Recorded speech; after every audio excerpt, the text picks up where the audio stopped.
Hello everyone, আসসালামু আলাইকুম। আজকের ব্লগটা শুরু করলাম বিকাল থেকে। বিকালে একটু কাজ ছিল আমাদের মতিঝিল, একটু দরকারি কাজ, সেজন্যই তো বের হয়ে গেলাম। বাসা থেকে চলে আসলাম মতিঝিল বাংলালিন অফিসে একটু সিম ঠিক করার জন্য। ইমার্জেন্সি দরকার লাগতো, সেই জন্যই তো বাচ্চাদেরকে নিয়ে রাস্তায় দেখি অনেক বড় বড় ইলিশ মাছ, সেজন্য কিনে নিয়ে আসলাম।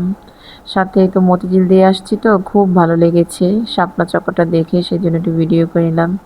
তারপর চলে গেলাম হিরাজিল হোটেলে।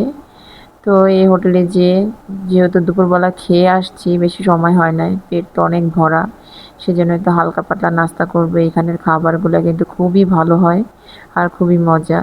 তো আমরা এখানে চা খাচ্ছি, সাথে নান রুটি এগুলো আমি অর্ডার করেছিলাম।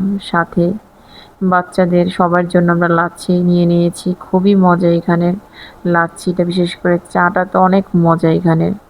যারা খেয়েছেন তারা তো অবশ্যই জানান। তো চলে আসলাম বাসায়। বাসায় এসে সন্ধ্যার এই তো নাস্তা রেডি করছি। সাথে নুডলস রান্না করে নিব আমি, ম্যাগি নুডলস সবার জন্য, সন্ধ্যার জন্য সবাই খাবে একসাথে। এই তো নুডলসগুলো সিদ্ধ করে সাথে 2টা ডিম আমি ফেটে নিচ্ছি একটু ভেজে, খুব সুন্দর করে ভেজে। সাথে একটু মুরগির মাংস আমি ভেজে নেব। একদম তাড়াহুড়া করে যা রান্না করা যায় তাই রান্না করছি শর্টকাটে।